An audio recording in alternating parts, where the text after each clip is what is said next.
Muy bien. Perfecto. Bueno, vamos a... Os cuento un poco del panorama. De autores solamente voy a explicar la parte segunda a Pico della Mirandola y Maquiavelo, porque son los autores, pero solamente. De una manera voy a referirme a ellos, porque son los autores respecto a los cuales tenéis que tener un esquema para poder utilizarlo en los comentarios de texto si es que sale. Aparte de eso, voy a dar unas bases del racionalismo, del empirismo y de Kant, porque es fundamental para entender la reacción contemporánea, o sea, a partir de Nietzsche y de Ortega. De todo esto puedo mandaros esquemas, y probablemente cuelgue también en el foro del TAR. Voy a mandaros un esquema de Pico, otro de Maquiavelo, sacados del libro de Abagnano, que no sé si os lo mandé, es una historia de la filosofía, bueno, os la puedo mandar. Y luego tengo también de Ortega y de Nietzsche. O sea, de todo esto vais a tener esquemas, resúmenes. Pero están también los temas, que en la primera parte era más factible, aquí también, pero era más factible decir, bueno, te toca los orígenes del pensamiento griego o no sé qué, entonces tú podías responder con Platón, con los presocráticos, con lo que habíamos explicado. Aquí convendría sistematizarlos un poco en función del libro. Entonces, a eso vamos. Entonces, vamos a ver el tema de los orígenes de la modernidad. Vamos a ir viendo los temas y poniendo simplemente un esquema de los contenidos que podéis desarrollar.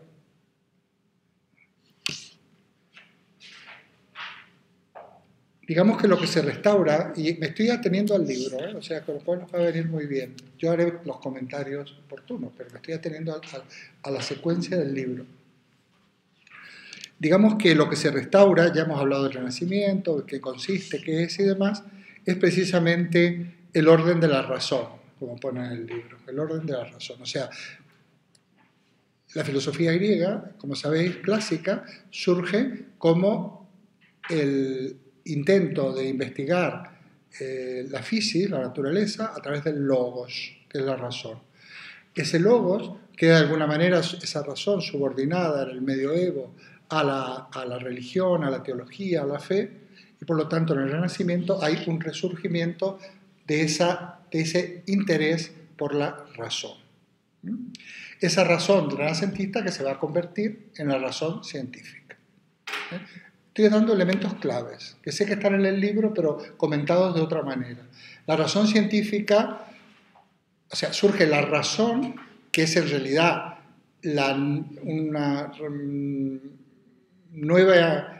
una reimplantación del logos clásico, y es el embrión de lo que en 1 o 2 siglos va a ser la razón científica. Ya veréis qué interesante cuando veamos a Kant, precisamente en el problema que planteaba Ana, cómo hay Kant distingue 2 tipos de razón. La razón teórica, que sería la razón científica, y la razón práctica, que sería la razón moral o la voluntad. Entonces, en el tema de los otros días, que lo trata también muy bien la filosofía moderna, y realmente podríamos considerar la clase pasada, gracias a la pregunta de Ana, como poner unos titulares y abrir un camino, pues vemos que tiene 2 soluciones distintas. Por ejemplo, el problema de Dios, si lo abordas con la razón teórica, o sea, con la razón científica, o con la razón práctica. Si lo abordamos con la razón teórica o razón científica, no nos queda otro remedio que el agnosticismo, es decir, no al lugar, no opino, no me pronuncio sobre la existencia de Dios, pero tampoco sobre la no existencia. ¿Por qué? Porque la razón, esta cuestión, este tema, es ajeno a la razón científica. ¿Se acabó? Sin embargo, si vamos a la razón práctica, ya veréis qué interesante el planteamiento de Kant, que es la voluntad, yo puedo adherirme a Dios, Kant le llama postulado, yo postulo la existencia de Dios y me adhiero a ella porque es mi voluntad, la que libremente decide adherirme a Dios, que sería una manera de expresar lo que es la fe. ¿Os dais cuenta? Por eso, en lo que hablábamos los otros días, que yo un poco así, de una manera demasiado sintética y demasiado de afirmaciones sin fundamentación, cabe, por un lado, decir que Dios no ha lugar, en la filosofía y en la ciencia. Ahora, en los individuos que hacen la filosofía o la ciencia, o lo demás, tiene todo el lugar que el individuo quiera. Hoy precisamente este chico alemán salió este tema, porque me presentó otro de filosofía del autónomo, salió este tema, bueno, dice, no, es que para mí Dios es, bueno, la belleza, me parece estupendo. Son todas metáforas, pero en el plano de la ciencia nosotros no podemos utilizar metáforas. El propio libro que tenéis dice, yo lo he releído después de muchos años, que Galileo estaba en contra de, dice, a la ciencia no le gusta la poesía, dice Galileo. Está en contra de usar metáforas, ¿verdad? Porque la ciencia se tiene que atener a la razón. Ya veréis que todo eso va a dar lugar a todo un movimiento del siglo XX, que es la filosofía analítica, en donde se hace todo un análisis del lenguaje muy interesante, en donde decimos, bueno, nosotros no podemos utilizar para la ciencia ni para la filosofía ese lenguaje tan bonito, tan metafórico, pero que no es riguroso. O sea, el lenguaje literario es un lenguaje bello, interesantísimo, pero no es riguroso. De ahí que las ciencias experimentales de la naturaleza se expresen en el lenguaje matemático, para no dejar duda, para que no haya ninguna ambigüedad, ¿verdad? Ni ninguna duda, ni ninguna dispersión semántica, o sea, de significado. Muy bien. Esto significa el imperio de la razón, o mejor dicho, el orden de la razón, también se puede decir el imperio de la razón, y lo que es la razón científica. La razón científica va a obedecer a unas reglas y a unas leyes que la sistematiza Aristóteles en su famoso órgano, Aristóteles, y que de ahí no te puedes salir. O sea, realmente si quieres hacer ciencia. Como yo comentaba con estos chicos hoy, a ver, si tú juegas al ajedrez, hay un tablero, hay unas piezas y hay una regla de cómo mueven esas piezas. Pero es que pues vamos a hacer otro juego, nos ponemos de acuerdo. ¿Queréis que juguemos otra cosa? Pues jugamos otra cosa. Pero si jugamos al ajedrez, y la ciencia en el fondo, las reglas de la lógica, que son la base de la razón científica, son las reglas del juego que hemos aceptado. Que puede haber otras, perfecto. Los científicos, y sobre todo los filósofos de la ciencia, saben que la ciencia es limitada. No pretenden que todo explicarlo por la ciencia. Hay un filósofo muy interesante, contemporáneo, bueno, que se llama Wittgenstein, ya haré referencia, y escribe un libro estupendo que yo recomiendo al menos pedir a una biblioteca y mirar el índice, nada más, aunque no se lea, porque pone toda la estructura del mundo en fórmulas lógicas. Se conoce con el nombre de atomismo lógico. Él estudió también con Bertrand Russell en Cambridge. La estructura lógica del mundo, en fórmulas lógicas. Y dice Wittgenstein, esto es de lo que se puede hablar. Lo que está fuera de esto, no ha lugar. No. Un mundo, una lógica, dice. Hay una una correspondencia entre el mundo y lo que se puede expresar del mundo a través en el Tractatus. Se llama Tractatus, lo pone en latín. Bueno, termina el libro, está todo en parágrafo. 1, 1, 1, 1, 2, está muy, muy interesante. Hay que saber un poquito de lógica, de formulación nada más. Termina el libro y dice, termina el último 7, el 7 punto no sé qué, y dice, de lo que no se puede hablar, mejor es callarse, dice. Habría que poner entre paréntesis, de lo que no se puede hablar científicamente, mejor es callarse. Y pone, es una maravilla esto para mí. Y aquí se abre el ámbito o el terreno de lo místico. Fijaos qué interesante. De lo que no se puede hablar, te callas científicamente, pero a partir de ahí se abre el mundo de lo místico, o sea, el mundo de todo, de lo desconocido, de la totalidad, de la belleza, de lo que tú quieras, de los sentimientos, del amor, de la fe, de lo que tú quieras.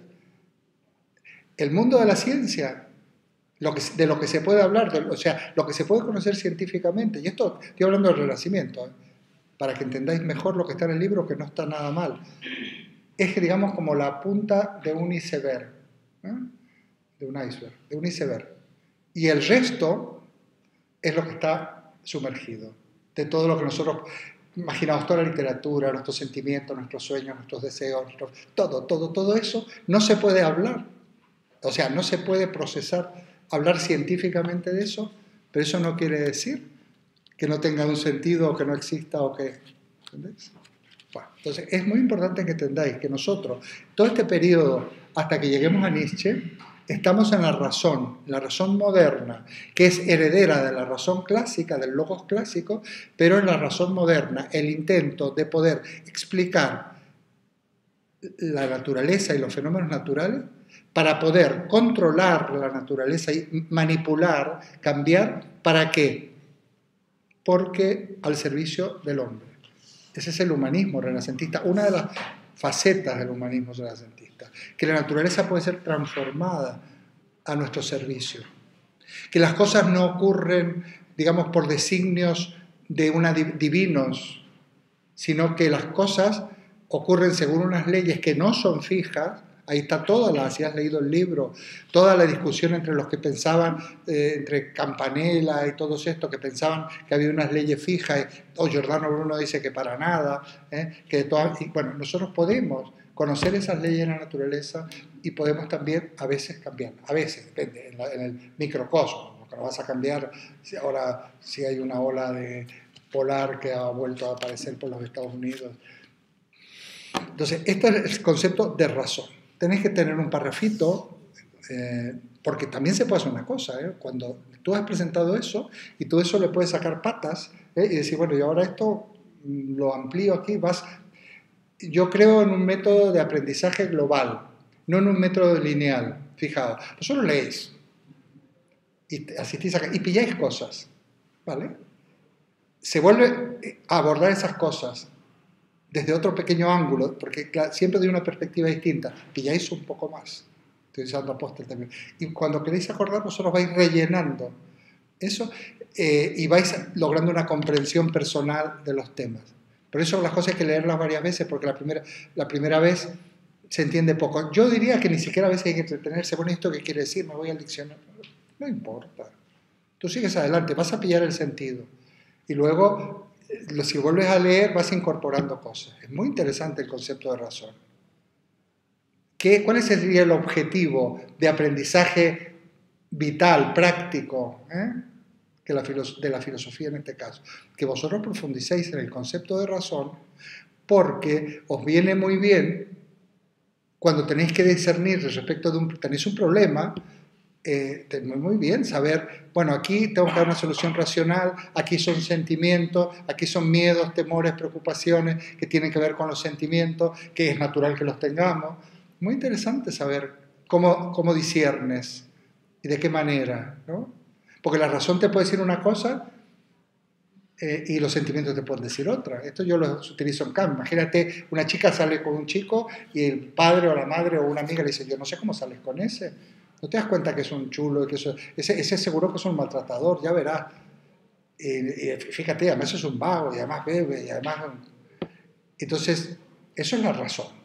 Porque la otra persona está haciendo un análisis objetivo de una serie de índices que dan mala espina. ¿No crees? La chica dice, sí, pero ¿sabes lo que pasa? Que yo lo quiero. Y ahí te fastidia.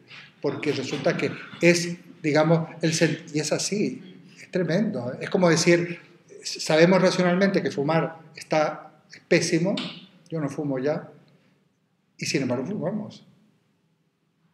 Y sabiendo que es algo racionalmente nefasto. La razón te dice que es algo nefasto. Sin embargo se fuma.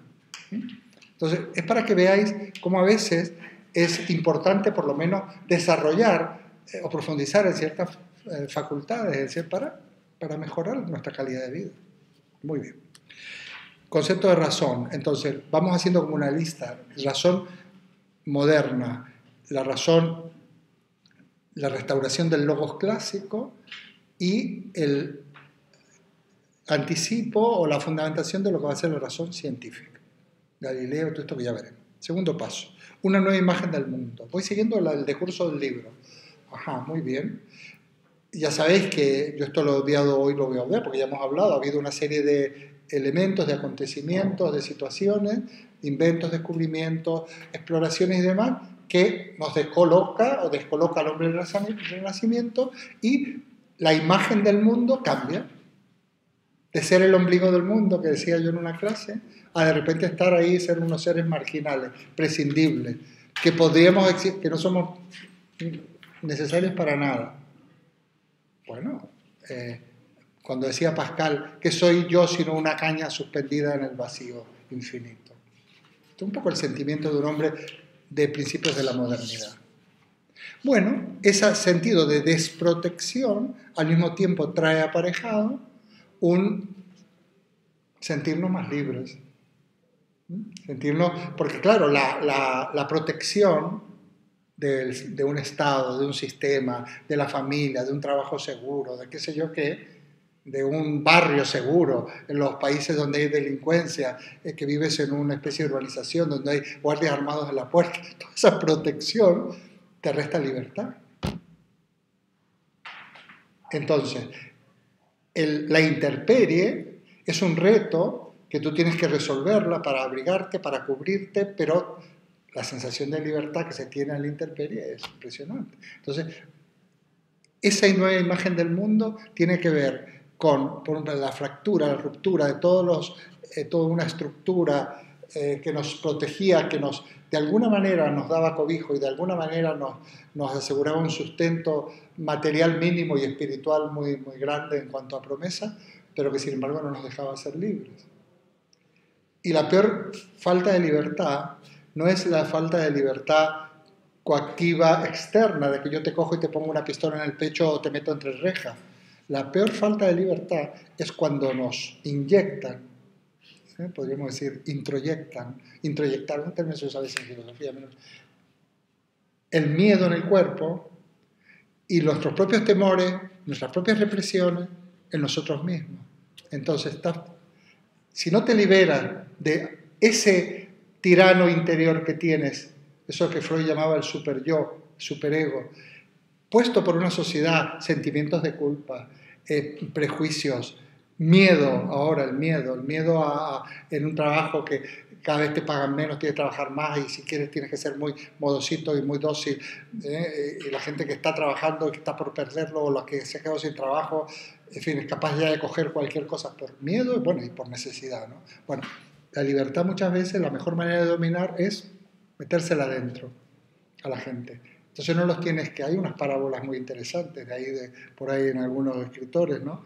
De unos animales que estaban en un corral y por más que tú le quites el corral, luego ahí se quedan porque no se imaginan que detrás del otro lado de la valla hay mundo, hay vida y hay muchas cosas. Bueno, pues eso, el describir esta imagen del mundo.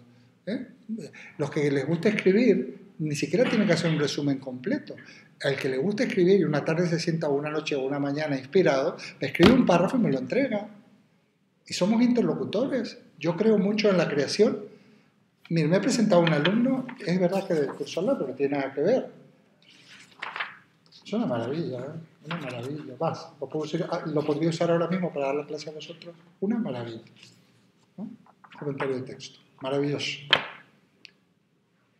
Se ha dado el gustazo de hacerlo. Pero sabe que además alguien se lo va a leer y va a entablar un diálogo con esa persona.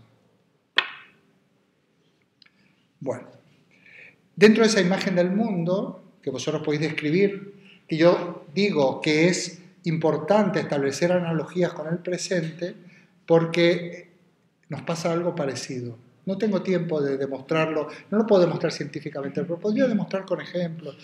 Históricamente sí lo puedo demostrar un poco que la situación nuestra es similar a la del hombre del Renacimiento. Estamos muy perdidos, por suerte. Muy perdidos. Está bien que estemos perdidos, porque para estar encontrados como estábamos antes, mejor estar perdidos. Y luego, bueno, y muy a la intemperie y hay muchas amenazas. Pero bueno, también lo había en aquella época, ¿eh? Porque después de esta explosión de la libertad, si has leído el libro, viene ni más ni menos el Concilio de Trento, la Inquisición, y vuelven y empiezan a reprimir a todo el bicho viviente, ¿no? Bueno. Una de las características de esa nueva imagen del mundo es el hombre protagonista de su propio destino, que está muy relacionado con Pico de la Mirandola y que a mí me parece una expresión que cada uno es protagonista de su destino, una metáfora y una expresión excelente. Filosófica, con ese aspecto metafórico y literario que a veces tiene la filosofía, pero es que nosotros somos protagonistas o tenemos que ser protagonistas de nuestra vida. Porque ¿qué es lo contrario de ser protagonista? puede ser un títere, una marioneta. El protagonista dice, no, yo soy aquí el actor de mi vida. Además, escribo mi propio guión y dirijo. Soy director, protagonista y guionista de mi propia vida, ¿no? Realmente.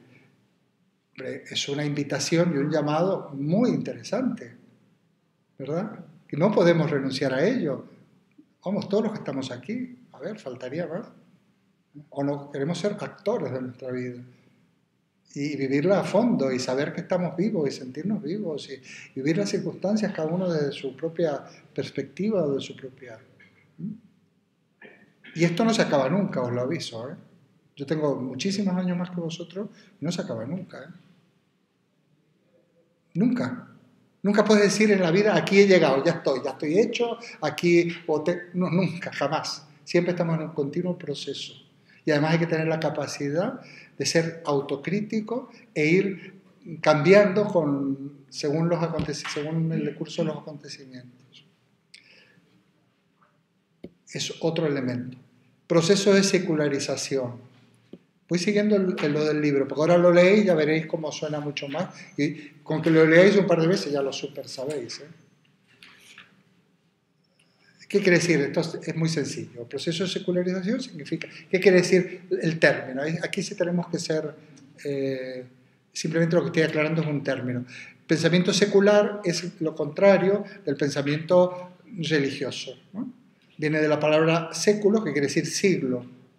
Digamos que es como del tiempo, por ejemplo, en la palabra seglar, en la religión católica, el seglar es el que no es religioso, los seglares, es lo mismo, viene del mismo sitio, de secular, serían los seculares, los laicos, los seglares. Simplemente que el pensamiento racional, libre, secular, digamos, secular hace relación al pensamiento religioso, pero marca precisamente que se ha producido una transición, un cambio, y que aquello de lo que se ocupaba la teología y la religión, se ocupa la razón. Esto quiere decir, pero es un elemento importante, un ingrediente importante del Renacimiento. Fijaos cómo hemos hablado en otra clase de inventos, de situaciones, y ahora estamos hablando de conceptos o de elementos que nos permite filosóficamente comprender la situación. Es otra enumeración, que la podéis hacer una después de la otra o entremezclar. El hombre protagonista de su destino, efectivamente, en este que además es un punto del programa. Entonces, el humanismo renacentista cree y desarrolla la potencia creadora del hombre. Otra metáfora muy bonita está en el libro, no estoy inventando nada, vamos, no estoy sacando nada. Potencia creadora del hombre. Es importante que el hombre confíe en su potencia, de que nosotros podemos cambiar. Fijaos, los que en esta época de crisis, que no decadencia, ya sabéis, tienen más posibilidades de seguir adelante aquellos que confían en su potencia.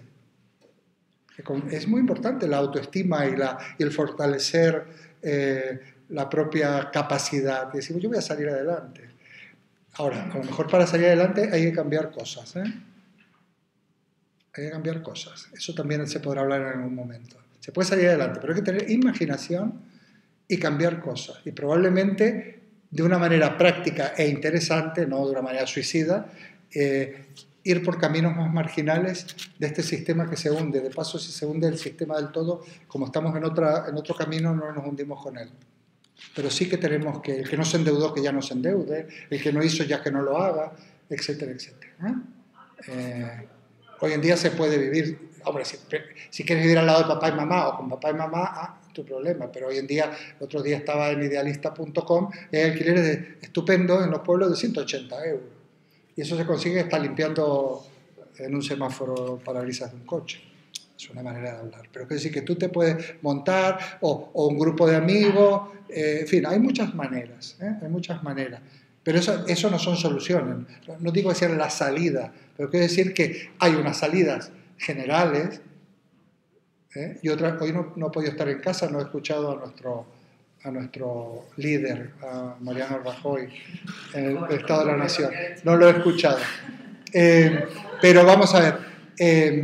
Pero también son muy importantes las salidas individuales, pues no podemos esperar que haya las salidas globales, las individuales, que uno se lo monte como pueda, siempre y cuando no traicione, no transgreda ciertas cosas, que si las traicionas, mal te irá. Bueno, yo creo. Muy bien. Aquí encontramos a Pico de la Mirandola, que no me voy a referir a él como completo, como autor completo, porque tendréis un esquema, y con esta, ¿cómo es?, expresión suya que está en esta obra que se llama Oración por la dignidad del hombre, sobre la dignidad del hombre, que os puede tocar un texto, considerar al hombre en escultor y modelador de sí mismo. Muy bonito, también otra metáfora muy sugerente que se puede comentar, qué significa ser modelador de ti mismo, tiene mucho que ver con lo que estamos hablando.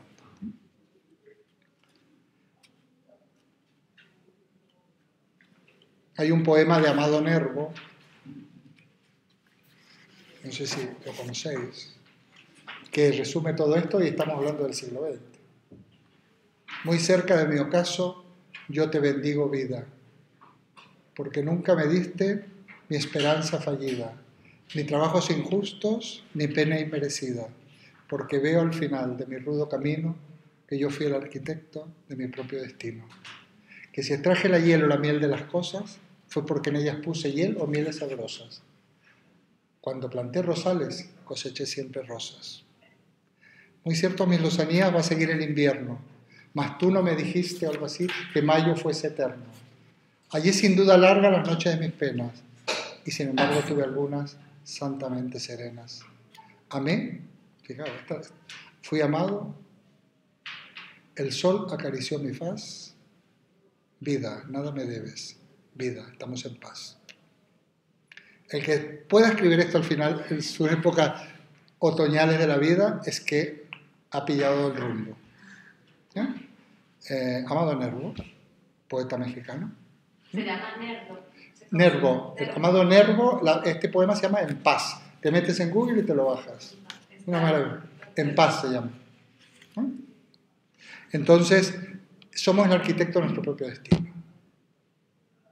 Y es importante, cuando planté rosales, coseché siempre. Depende de lo que uno siembra, también es lo que cosecha. No porque hay un destino, el destino es metafórico, sino porque, por eso digo, todo lo que se considere por atajos, se consiga con atajos y con trampas, yo, por lo menos, ¿ves? Eso no es racional, no es demostrable.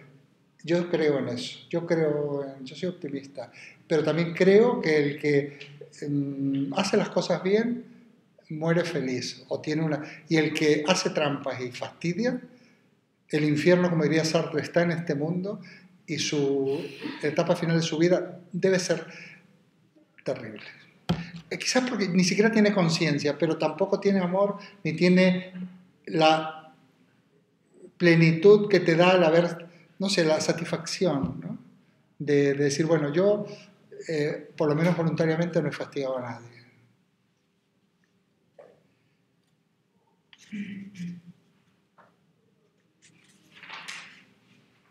Es muy importante hablar de otro tema, precisamente relacionado con esto, donde Pico de la Mirandola, que propone interesante, murió muy joven, murió con 31 años, una cosa así.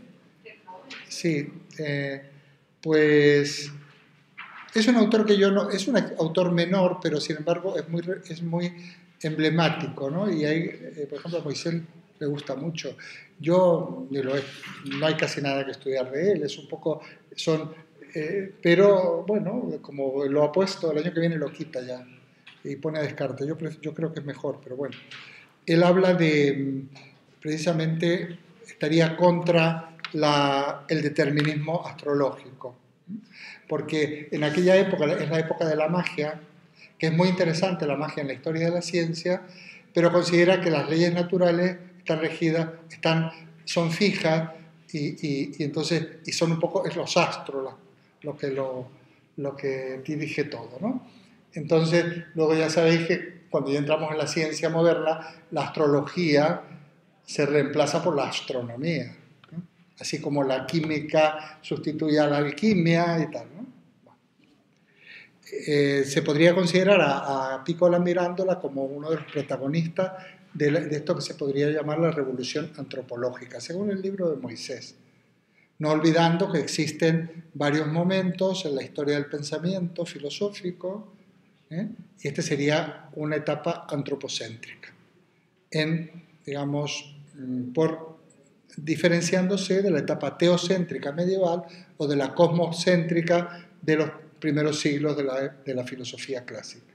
Es una manera de hablar, pero son conceptos, adjetivos que podéis usar, decir, bueno, pues es un periodo antropológico o es una etapa antropocéntrica. ¿Qué quiere decir eso? Que el hombre es el centro de la reflexión, no Dios, no la física, la naturaleza, sino el hombre. Y si interesa la naturaleza es porque interesa el hombre. Yo digo siempre que si nos interesa conocer lo que sea, y si no, es porque en el fondo lo que está en la base es que queremos comprendernos y conocernos a nosotros mismos y saber qué pintamos aquí. Por eso estudiamos, porque todo lo que estudiamos y todo lo que conocemos, y la gente, y los viajes, y todo, en el fondo nos permiten,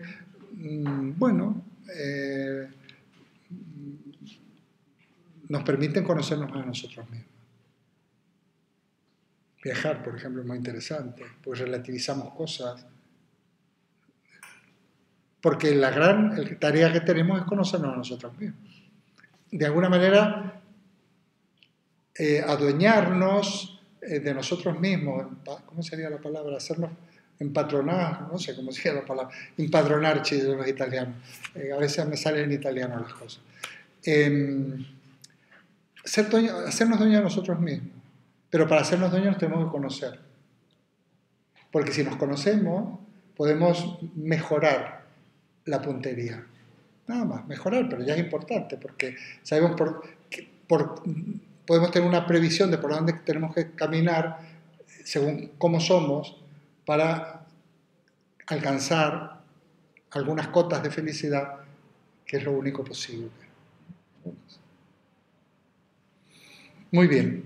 En cuanto también pues va a mencionar, pero eso es mencionarlo, puesto que no tenéis que estudiar como tal a Pomponazzi, a Campanella, a todos estos personajes. Otro punto es el hombre constructor de la sociedad política. Voy a dar unas pinceladas y aquí sí que vamos a dedicar la próxima clase seguramente a Maquiavelo. Maquiavelo, a ver si puedo colgar Maquiavelo es muy interesante, porque el hombre renacentista es, digamos, otra de las características de ese cambio de imagen del mundo y de ese cambio de centro de gravedad de la reflexión filosófica y del quehacer filosófico es la construcción de la sociedad política, o sea, la sociedad civil. La sociedad política, la polis griega, acordaos, estamos nuevamente, la polis es la comunidad política, la sociedad la construimos nosotros. Entonces, va a aparecer además de una manera nueva, digamos que este es el nacimiento con Maquiavelo de lo que va a ser la ciencia política. La ciencia política como autónoma, tanto de la teología e incluso hasta de la ética y de la filosofía. La política como el arte de gobernar la comunidad política o la sociedad en beneficio del ciudadano. ¿Qué es lo que hace Maquiavelo? No creáis que Maquiavelo es maquiavélico. Y precisamente para asegurar ese bienestar social, esa paz social y ese bienestar, pues hay que, y ahí entran las distintas teorías políticas. Aplicar unas leyes, cuál es la naturaleza de las leyes, pero normalmente ya empieza a aparecer también bueno, ya son herederas del derecho romano, todo esto, ojo, la ley como una regla o algo que regula la comunidad política, pero por una construcción racional de la legislación. Bueno, aquí aparece y el hombre se siente protagonista, pero esto no es un invento de cero. Acordaos de la democracia ateniense, de la polis ateniense, con todo lo que significa, eso es muy antiguo, lógicamente, en muchos aspectos, pues la polis ateniense o la democracia ateniense sería seguramente muy poco democrática. Pero al menos el poder era distributivo en lo que se consideraba que eran ciudadanos. Pero ahí solamente podrían claro. opinar, o sea, como... No, solo los ciudadanos. Claro, pero no, en Maquiavelo ya como que los derechos de... Sí, claro, por ya eso. se asemeran Pero una no, política con interés, con llevar a los intereses sociales. por supuesto. No tenía ningún interés en ayudar de ninguna forma al individuo. En cambio, con Maquiavelo es como si fuera el primero que se establece y empieza a pensar en el interés humano, de alguna forma, Sí. ¿no? Sí. Y es el fundador de la ciencia política, claro, porque realmente ¿qué es lo que le importa a Maquiavelo, el príncipe? Ya lo vamos a tratar con una cierta dedicación. Pues la eficacia. Para Maquiavelo lo importante, claro, la ciencia es una ciencia. O sea, vamos a ver, si tú, qué sé yo, cualquier ciencia que estudiemos es porque tiene unos objetivos de algo práctico, por decirlo de alguna manera. ¿Por qué es la práctica de la política? Porque funciona. Entonces, por eso Maquiavelo dice que lo importante que el líder político, el príncipe en este caso, pero el líder político, pues sea capaz de gobernar. Aunque tenga que, dice, ser no bueno. No bueno, dice, por no decir malo. Y que el gobernante no tiene que temer perder su alma a la hora de gobernar, que tiene que pensar más bien en el bien común. A mí me parece interesante. Interesante, no quiere decir que sea impecable, pero sí que es interesante, porque curiosamente, lamentablemente también, porque quizás no hay otra posibilidad, ha habido muchas utopías políticas desde la época del Renacimiento hasta casi nuestros días, pero el gobernante que no es pragmático, parece ser, dentro de un orden, pues le va fatal. Por ejemplo, yo no podría ser gobernante, porque seguramente no sé, sería más intolerante probablemente, porque tengo unas convicciones y esas convicciones, por ejemplo, si tú tienes convicciones morales o convicciones filosóficas políticas serias, qué sé yo, relacionadas con la filosofía política, ¿no? Seguramente serías un pésimo gobernante.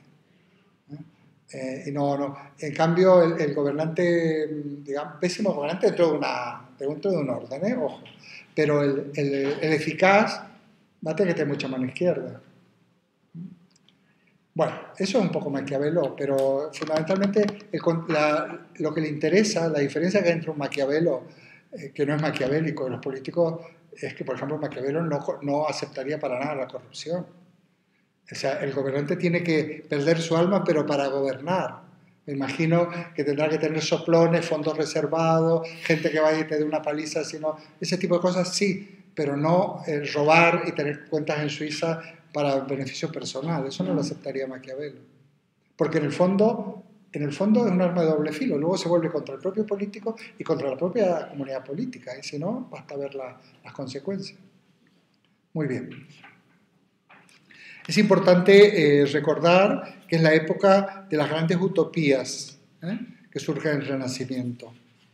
Por ejemplo, menciona el libro La ciudad del sol de Campanella. Es interesante porque es como un anticipo de la filosofía de Marx, donde todo el mundo va a recibir lo que necesita. En fin, es muy interesante leerlo porque...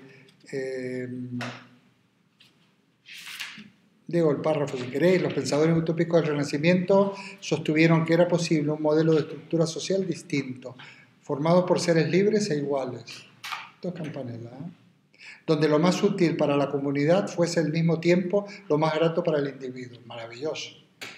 En la ciudad solar, dice Campanella, los hombres serán todos iguales en el trabajo, sin que se admita ningún tipo de esclavitud o servidumbre. Esto parece uno de los manuscritos de Marx. E iguales también en el disfrute de los bienes. Nadie recibirá más de lo que merece, pero tampoco le faltará nada de lo necesario, disponiendo de todo aquello que contribuya a hacer grata su vida.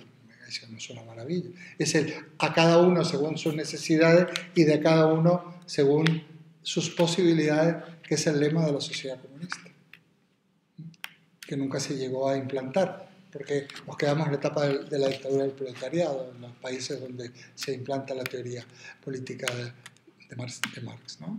Pero la sociedad comunista es que todo el mundo va a recibir lo que necesita y que se te va a exigir lo que tú puedas dar. Pero como se supone que vamos a tener una conciencia cívica, Claro, son utopías, pero no están mal las utopías. Pues tú no te vas a escaquear y vas a hacer tu trabajo lo mejor posible. Pero no hagas a una persona estudiar ingeniería para que luego conduzca un taxi, ¿no? Ni a uno que estudie filosofía y no sé cuántas licenciaturas y cuántos máster para que luego haga hamburguesas en el McDonald's, en el mejor de los casos. Hoy en día, en el mejor de los casos. Bueno.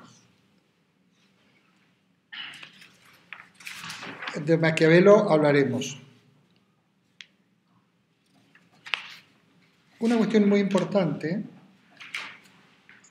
en ese punto que le llaman, no lo voy a desarrollar todo, porque lo que dice el libro, el camino hacia un pensamiento secular y libre, es el concepto de la libre investigación. O sea, suprimir el criterio de autoridad. Aquí nuevamente vuelve a mencionar a Campanella, Moisés.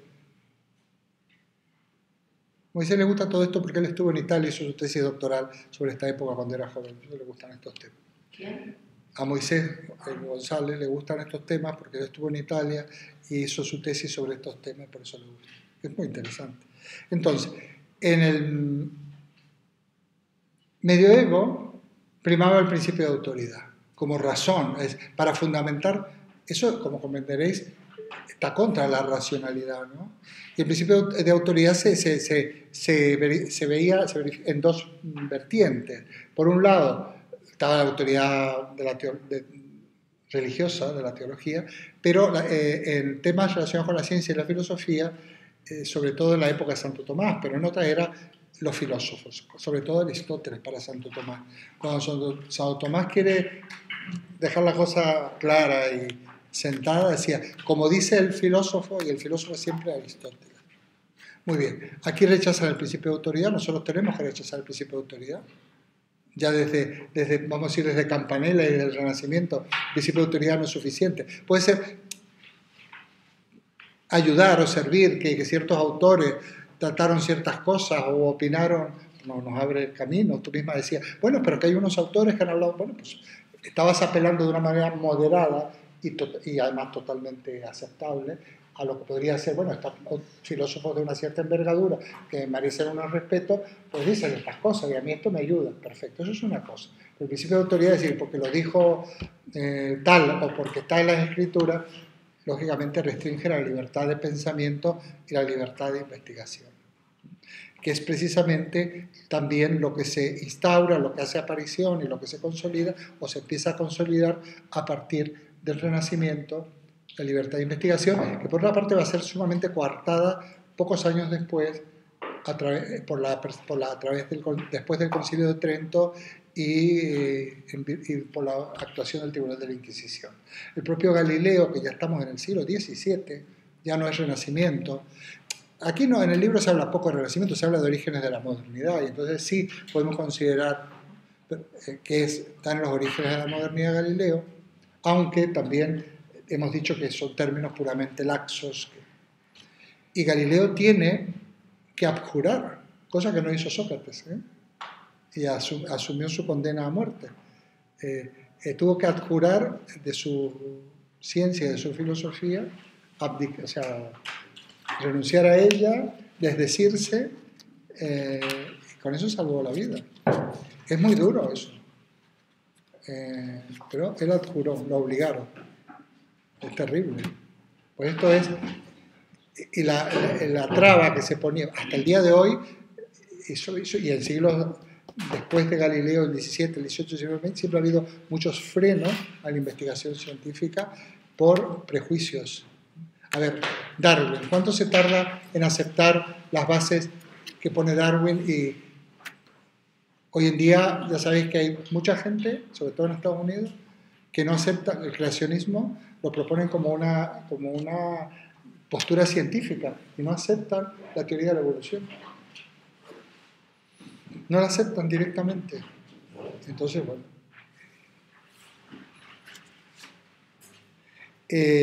Giordano Bruno se destaca principalmente, es uno de los que se destaca contra este dogmatismo, el dogmatismo que impide religioso y que impide la libre investigación. uno sí que tuvo peor fin, que eso lo mataron. Y es una palabra muy interesante, hasta luego, una expresión italiana en realidad, pero que la recoge Moisés, y él hablaba, en vez de la Santa Inquisición, lo vais a encontrar en el libro, Santa Asinità. Asinità viene de asino, que quiere decir asno. En un pasquín de mi pueblo, en una revista que hay, criticando unas burradas del alcalde, decía la burricie del alcalde. Bueno, sería algo así como la burricie. No sé si existe esta palabra en castellano. La santa burricie, ¿no? O sea, burros. O sea, son burros porque son ignorantes. Dogmatismo implica ignorancia, porque la ignorancia, el dogmatismo es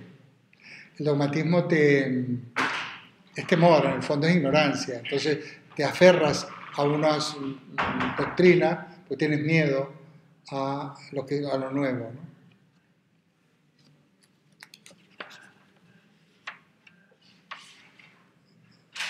Bueno, en el tema, que yo no voy a volver ya a los temas, porque los estoy poniendo un poco las palabras clave.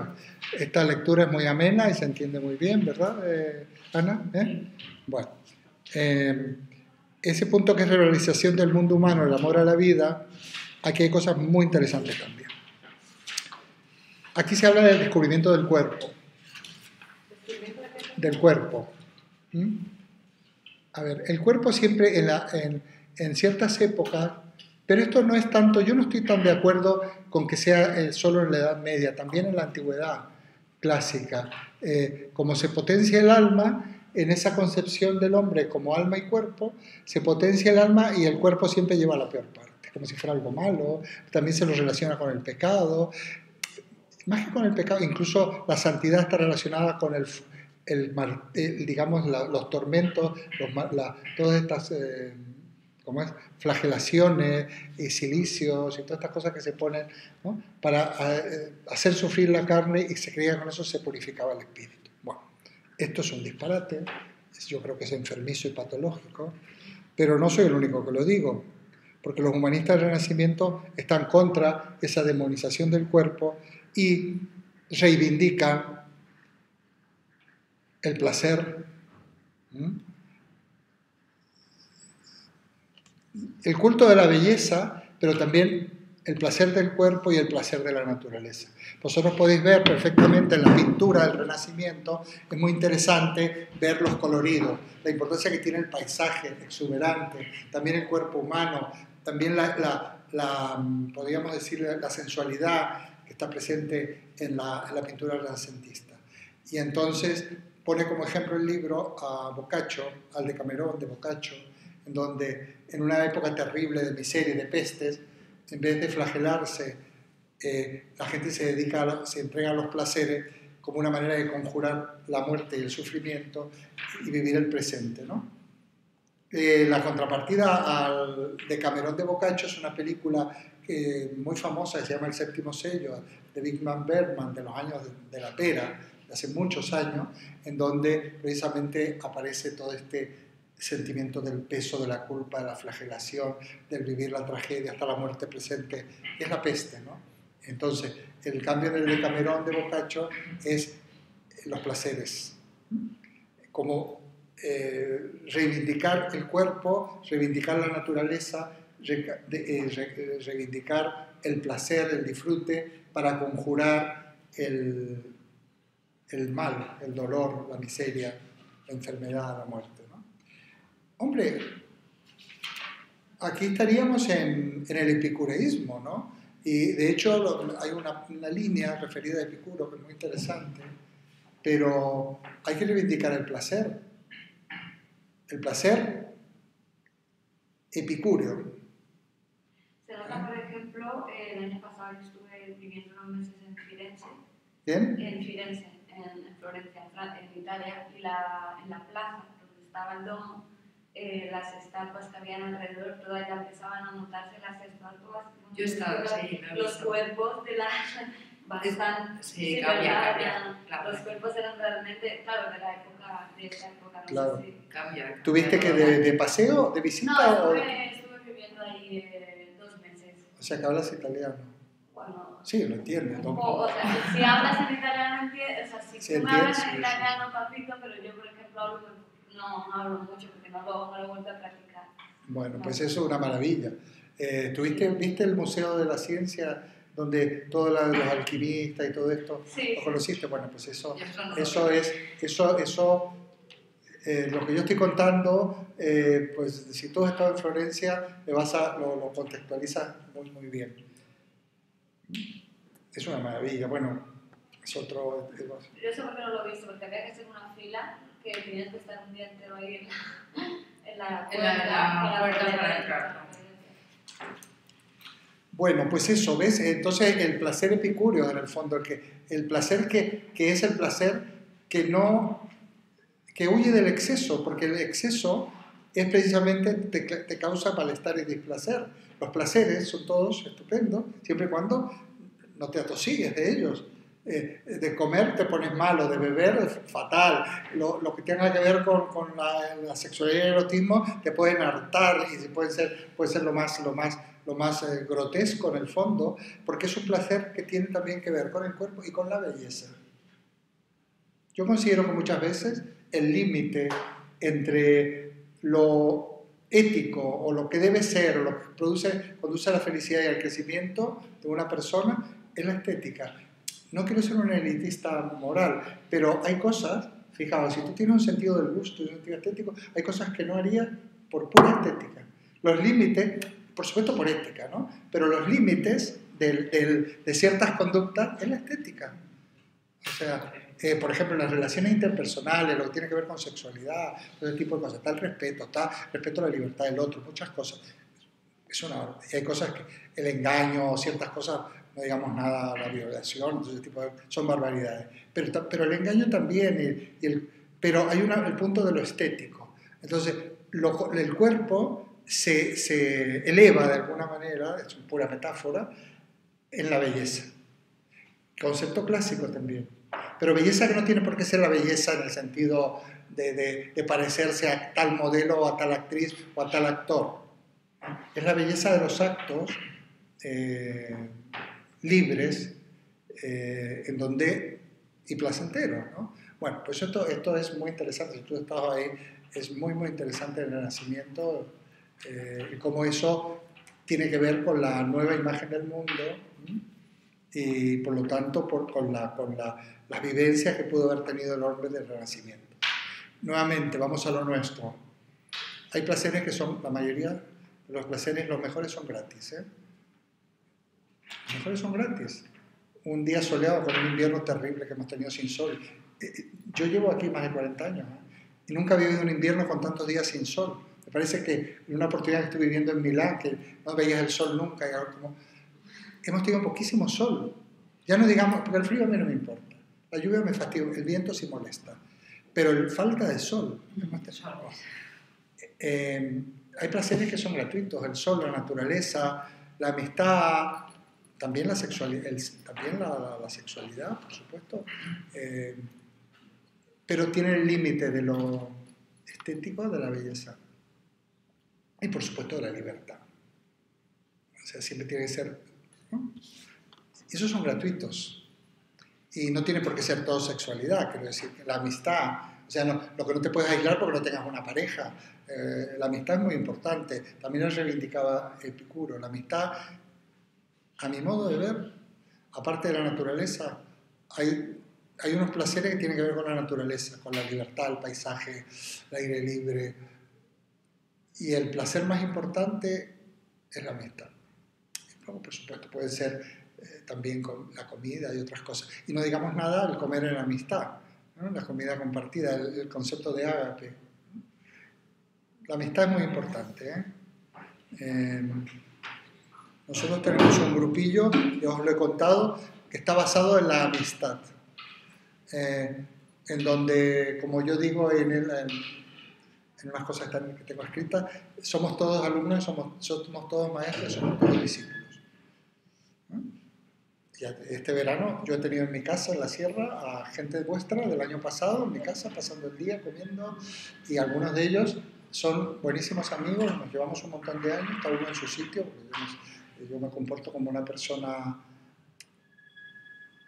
de la edad que tengo, pero por otra parte la edad no es un límite, porque las personas no nos relacionamos según la edad, nos relacionamos, o sea, la sociedad te pone por la edad, te puede decir, ya tú estás al margen, o tú ya no vales, o tú, gente de mi edad antes eran ancianos totales, ¿no? Bueno, el concepto de amistad, no desperdiciemos el concepto de amistad. De aquí ha surgido amistad, es muy difícil aquí porque la gente viene cansada, ves que la gente se va antes, llega después, o sea, es muy difícil, pero no descuidéis nunca a la gente que tenéis cerca porque la amistad es un lujo y no podemos permitirnos el no aprovecharnos de eso. Hay que hacer tiempo, ¿eh? Hay que hacer un hueco, hay que romper la rutina para la amistad. También. Nosotros con Ana, aunque ella no viene a clase, hemos ¿Cómo? hecho buena amistad. ¿Cómo dices? Con Ana. ¿Qué pasa? Que hemos hecho una buena amistad. Bueno, aunque Aunque no no he hemos ido a comunicar, clases, muy bien, me hemos parece visto, muy bien. le he pasado todos los apuntes de filosofía la verdad es que sí. Y luego los exámenes también. Y hay que aprovecharlo porque ya te digo, y en ese grupo lo que hacemos es recoger las amistades, y yo tengo algún exalumno mío de hace 20 años, por ejemplo. Y entonces nos reunimos, vamos, es un sitio donde siempre puedes acudir, por supuesto tenemos nuestros espacios virtuales y luego hay convocatoria y podemos quedar a hacer cosas, y el que quiere, ahí se mete. Como yo digo siempre, hay un servicio postventa de lo que yo hago permanente, y una garantía de por vida y un servicio postventa permanente. Pues esto me gustaría. Bueno, si te gustaría, pues aquí lo tienes. No tienes que estudiar filosofía. Verdad que hay bastante gente que está, luego ha estudiado filosofía, ¿no? O está estudiando, pero no es necesario estudiar filosofía. Rocío, la que conocéis vosotros, es una chica que no sé, está siempre permanentemente. Bueno, el anhelo de belleza, el culto a la belleza. Eso es un elemento importante. Acordaos de algo que decíamos al principio, es bien, verdad y belleza. Los trascendentales del ser, decían los clásicos, trascendentales quiere decir como, no quiere decir cualidades, pero como, digamos que son como, el ser ¿qué es el ser? Pues es decían los griegos, lo uno, ya lo único en el fondo. Decía, el ser, lo uno, es la verdad, es el bien y es la belleza. Y es lo mismo, el bien, la verdad y la belleza, dejemos de ser lo uno, que es como más abstracto, es lo mismo. Y además, se puede ingresar a ese terreno de lo uno, del ser, o bien por el camino del bien o de la verdad o de la belleza. Y luego se van tocando. Pero, por ejemplo, en lo del ser, también puedes incluir, por ejemplo, en el caso de Galileo, el ser también puede ser tus principios, tus creencias, tu moral, o eso. No, el ser más bien es un concepto más bien clásico, ¿no? En la Edad Moderna el concepto de ser queda totalmente relegado, es más bien de los griegos, es los presocráticos, es Parménides, Platón y Aristóteles también, pero es sobre todo el principio. El ser es todo lo que es del todo, en el fondo, ¿no?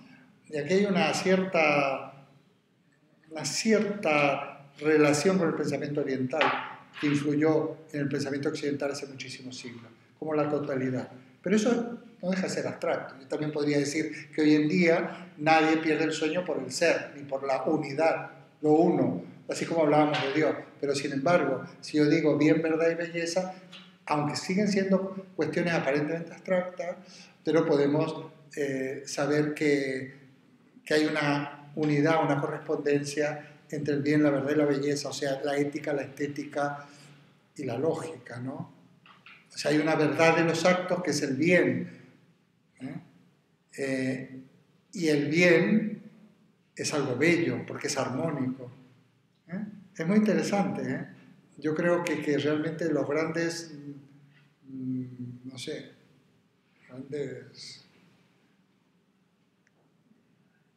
¿cómo podemos decir?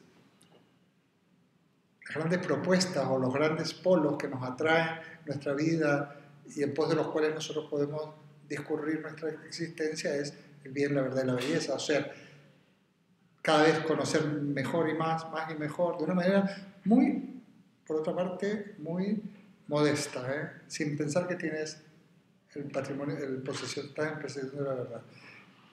Que aprender a apreciar cada vez más la belleza, la que a veces no vemos porque estamos distraídos, la belleza, tanto la física, la sensual, como puede ser el paisaje, el color, la forma, como la belleza clásica también de la época socrática del alma, las personas bellas que nos rodean en su interior, que son de una belleza, ¿no?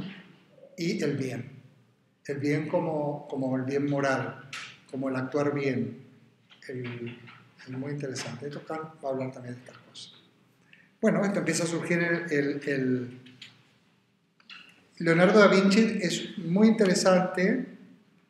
Bueno, se vuelve en este tema a pomponarse y explicar todo por causas naturales, y es muy interesante Leonardo da Vinci, porque Leonardo da Vinci considera que la ciencia no solamente el cometido de la ciencia no es puramente teórico, sino que, como él dice, hay que ensuciarse las manos.